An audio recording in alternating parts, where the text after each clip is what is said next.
If you're interested in high ticket sales, you're probably seeing Johnny Mao on Instagram and YouTube. And when I first came across this guy's content on social media, it was inspiring, right? Being someone who was taking calls and learned from a door-to-door closer, I was seeing this guy getting over objections super easily. And I thought, okay, maybe this guy just knows the right things to say. So maybe if I just copy Johnny Mao, I'm going to become a great closer because I'm just going to copy the way he handles the objections. Well, that's not really how it works, right? You can't just copy someone's script and expect it to work for you, because he sold a lot of coaching and I sold lead generation, right?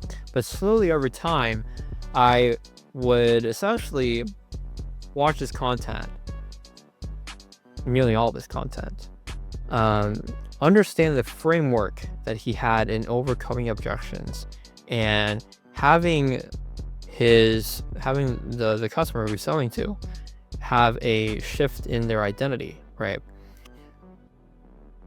And be able to close these clients and overcome objections, not by saying the right things, but asking the right questions, challenging the prospect's belief. And I realized the reason that I wasn't closing as much as I should wasn't because I wasn't saying the right things. It was because I was not challenging my prospect to think about why is it that they haven't taken action to invest in themselves in the business. So a sales call wasn't actually get someone to pay with MasterCard, Amex, or Visa. A sales call is actually, can you convince your prospect that he or she has a problem and that in order to fix it, that they need to take action with what you presented them today. And so from trying to copy word for word what he said, what I actually realized was what I needed to do to challenge my prospects so that I make them take action and I make them close. So what he does is Johnny Mao has an identity and leadership framework, and he has these techniques that we can break down that allow him to close and overcome objections, right? So an identity and leadership frame is based on this, right? A lot of times we want to be very honest and blunt and transparent with our prospects, obviously. And so we like to just have them share their thoughts, right? So one of the things that he does is a sales call, the frame and the context of a sales call is always uncomfortable, right? For someone on the other end, right? They're like, oh, well, I don't know if I should pay, I don't want to do this, blah, blah, blah.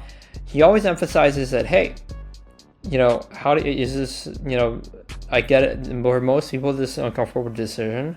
How do you feel? Is this uncomfortable or discomfortable? He emphasizes that uncomfortable decisions are just natural, and he has the prospect acknowledge that. But it's a part of our process in growing our business, growing ourselves. Because if we come to uncomfortable decisions and we shy away from it, what happens? Nothing happens. Right? We stay where we are.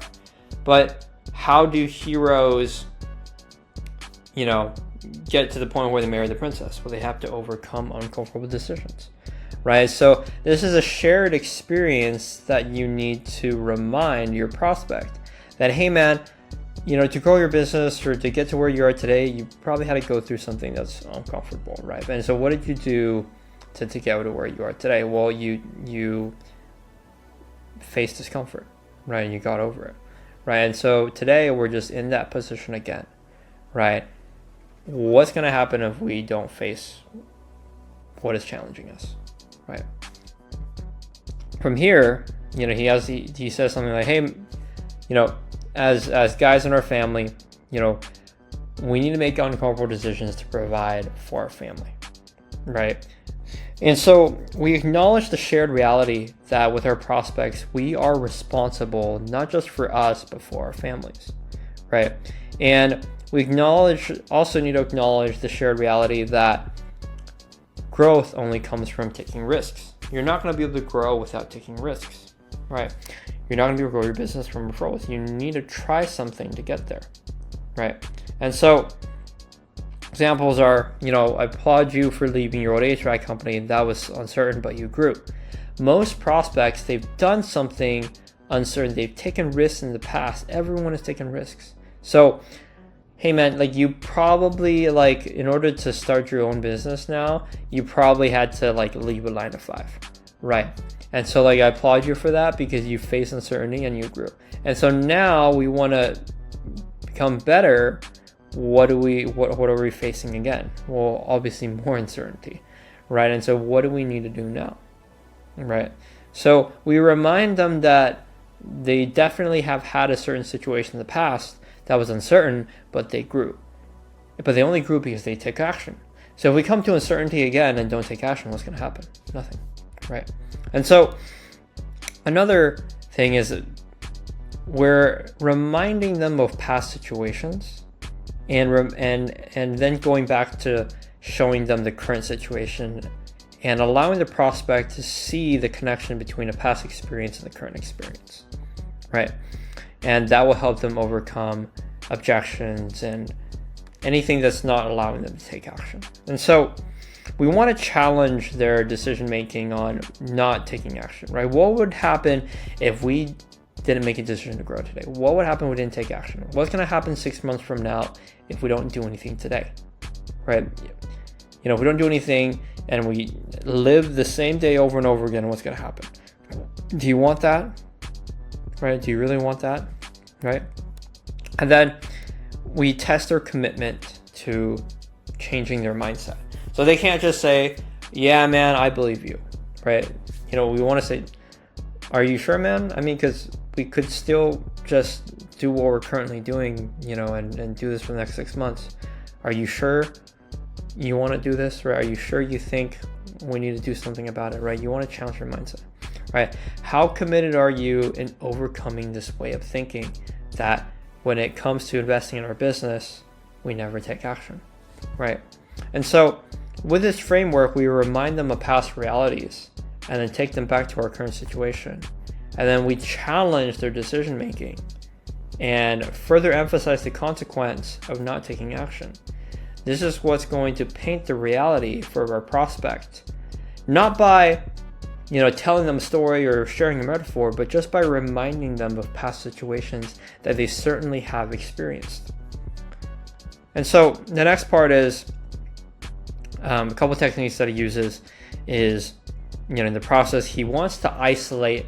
You always want to isolate a particular situation or a way of thinking for the prospect, right? So, okay, you feel that you can't make up your mind today. When you mean by you can't make up your mind, is it more so that you don't feel like our program's going to work for you, or maybe you don't have enough money to afford or you can't afford the program, right? Because I can help you regarding the money part, but do you actually feel like what we talked about can help you, right? So we isolate and clarify what they actually mean, and then we reframe it to, do you feel like what we're talking about today can actually help you? And then they say, well, yes or no. And then we go through, an objection handling process where we say, okay, well, I guess if you feel like that we can actually help you, how committed are you in making sure that you get that help, right? What do we need to do today? And so we always need to do deep questioning and have a childlike curiosity to overcome their objections, right? Answers like, I need to think about it. Answers like, I'm not ready yet. When you have a vague objection, uncertainty, when you get an uncertainty, you need to challenge it. Okay, what do you mean by that? Is it more so that you can't afford it, or are you more so this, right? And why, right? What do you mean by that, right? Another thing is, Johnny Mao uses a lot of analogies, is if there's a certain situation to where you can't draw out a shared past experience with a prospect, there's analogies that people really relate to, right? If a fat kid, waits till, if a fat kid doesn't go to the gym and waits and keeps eating every single day, doesn't think anything's wrong, but what's going to happen to him, one day if he keeps eating cheeseburgers and milkshakes for every meal, and doesn't go to the gym? Well, then he's going to have to face the consequence of going to the doctor and getting a big doctor's bill that says he has diabetes, right? And so I guess in our situation, do we want to end up like the kid who has to face the consequence or take action today so that we don't have to face our consequence, right? Repositioning objections, what is the problem and what is the symptom, right? The symptom that you're experiencing, is, hey, I don't have enough money, right? But the real problem is you don't have the skills to acquire the money today, right? Because if you had the money today, well, what would you do, right? And so, do we solve the symptom or the problem, right? And you can also share an analogy to where if your son has a fever or headache, do we just put some ice on their head if they're having, a fever? Well, no, right? You give them medicine because we have to solve the problem and not the symptom, right? And so can you see how by not acquiring the skills to make more money, we're not solving the problem that we actually have, right? And we also want to anchor their identity on having courage, being a person that takes action and provides for their family. So it's not just what they can do for themselves, but what they can do for their family and friends, right? And so we need to remind them that they're not just making, an uncomfortable decision just for them, but it's also going to reflect on their family. If they don't decide to take action, what's going to happen 6 months from now, not just to them, but for their family? Or if they're a business owner, what's going to happen to their workers if there's no leads, there's no jobs to do, right? And then we always end the interaction with a commitment close, right? Say, how committed are you in overcoming this, right? So what do we need to do now, right? And then get them to say, hey, we need to do this, right? Have some sort of commitment. And so this is the framework in how we overcome objections and shift people's identity, right? Really what it comes down to is you need to do this process with all your prospects. But if you're feeling like this is a little bit vague, or maybe you haven't taken enough sales calls to understand and see how these things work with prospects, well then, here's some better examples, right? On more so like scripts, like what you can say, right? If someone says, let's first take it back and remind ourselves that all objections are the same, right? All objections except, some logistical objections if someone just did not physically have even $1 to their name currently, then yes. But even then, you can borrow money and get a credit card, whatever, right? But all objections are the same because that just means that they don't want to take action. They don't think this is important. We'll actually help them for them to take action, right? So when they say, I need to think about it, you need to isolate the real concern, right? Do you put them back into results-based thinking? Do you feel like your process can actually help you, right? What is it that you need to go over your head so I can help you out? I wouldn't do this one. I would go back to results-based thinking and tell them, hey, what do you think that we can actually help you, right? Challenge their way of thinking, right? Where does this idea of needing certainty before deciding come from, right? When was the last time that you totally felt for sure, 100% sure that you need to do something? Or where does that come from, right? And looking back in the past few months, what have you lost by waiting, right? Outline the opportunity cost, right? What do you need to let go of so that this year doesn't look like the last year, right? Challenge their way of thinking on, okay, if you don't are going to do anything now, well, where does that come from? Where does that way of thinking come from? Can you see how that way of thinking has never benefited you in the past? And so if we want to have something new, do we continue doing and have that same way of thinking, or do we need to do something differently, right? And, reframe their identity and growth is, do you think the guy that does 200K per month keeps overthinking or tries things out to grow, right? If you knew you wouldn't fail, what would you do right now, right? Is it we future pace them, the Bob that is doing 50 to 100K closing deals on autopilot day after day, the person that's doing that you want to become, what do we need to do to get there? Well, when you start thinking and acting like him, right? Because we're not just going to become him out of nowhere. And so I guess we need to have the actions that become that person. We also need to make the decisions to become that person, right? So in our situation currently, what do we need to do now so that we become that person, right? Or we need to do things differently, right? We need to invest in ourselves.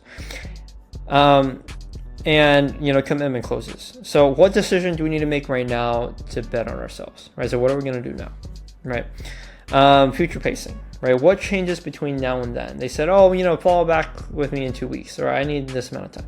What changes between now and then, right? When is the best time to make a change to grow in your business, right? It was 30 days ago, right? Way far back, because what have we lost in this time of not making a decision? Well, I haven't lost any money, but think about all the opportunities that we've lost, right? The people that we could have hired, all these things. Do we want to continue doing that? What's going to happen 6 months from now, right? And then have, some analogy. How long do people who wait until New Year's actually stay consistent, right? If we push it off a day, a week, or a month, are we moving closer or further from our goals? Because you can say, we won't do that, but what has that way of thinking brought us to today? That way of thinking of we can push things off has put us in this position to where we needed to get on a call to figure things out. Because, if you had the money, all the things that you wanted, you wouldn't be on a call with me today. Right? We're here to solve the problem that you have, right?